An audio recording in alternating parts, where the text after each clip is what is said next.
People always used to tell me that I was very innocent, and I still kind of get this. And as an adult, I don't really always appreciate that comment, and that's because being perceived or being seen as innocent, it sometimes has a negative connotation, and that's kind of how I took it for a very long time, especially like within the past 5 years or so.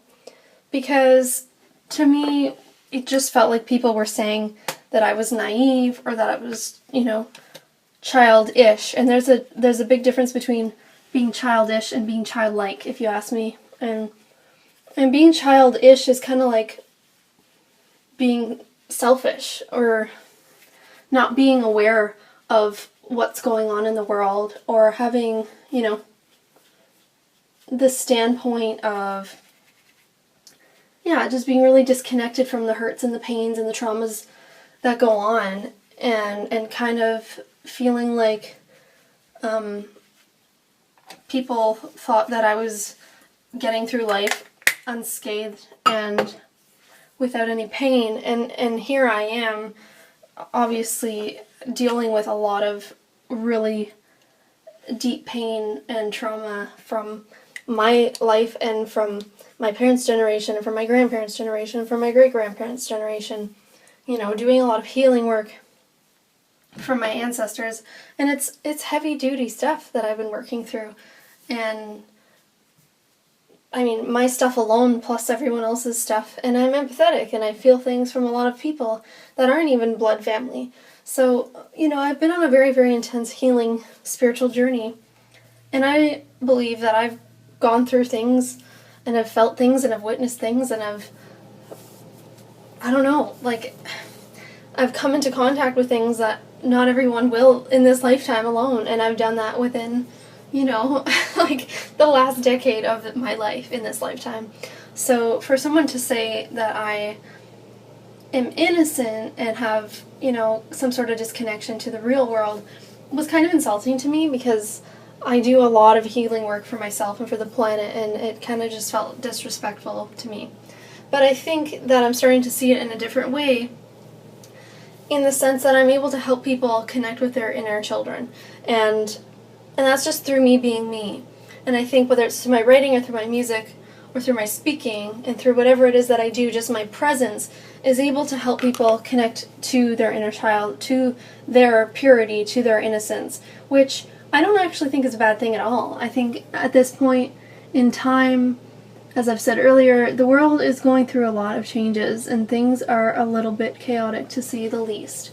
And I just find that we're all so caught up in the grind of everyday life that we forget, and myself included, I'm just as guilty, we forget that life is magical, and we forget to have fun. And I'm not saying that we need to be irresponsible and be childish, but I think that it's important to be childlike and to be able to find the magic in the world, and not to turn a blind eye to any of the things that are happening. I think that there are a lot of causes and a lot of problems that are happening in the world and in society that we do need to really pay attention to, but we need to do our part. And in order to do our part, we can't show up being exhausted zombies, hating ourselves, hating other people, being full of ego and wanting our ego to be stroked, and not connecting to our soul's path and not connecting to our passion.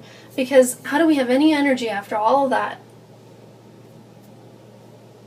After the grind, after going to work, after taking care of our families, how do we have the energy to show up in this world to be of service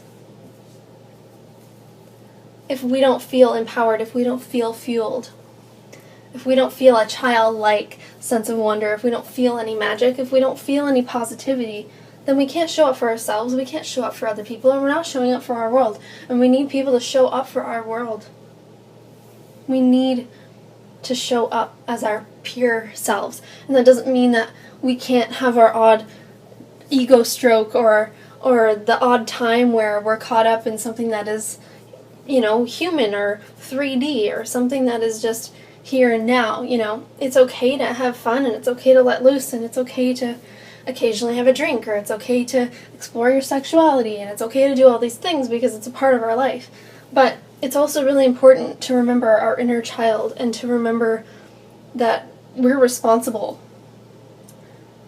To take the blame off of other people, to take the blame off of ourselves, to take the blame off of our partners, to take the blame off of our parents, to take the blame off of our teachers, our politics, just our society.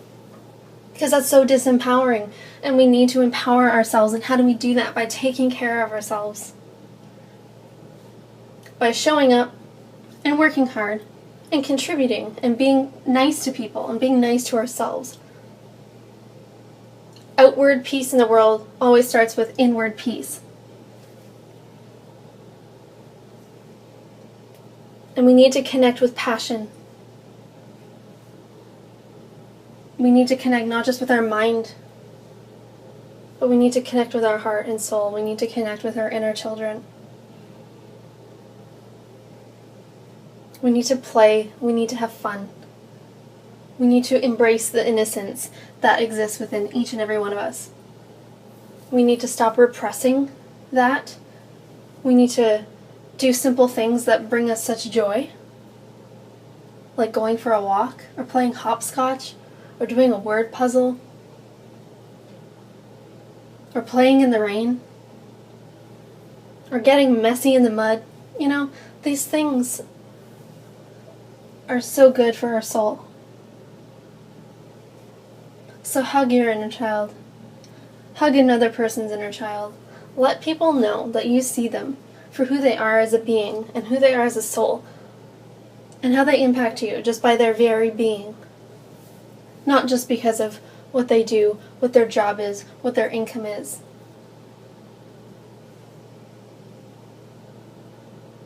Let your inner child shine and be seen.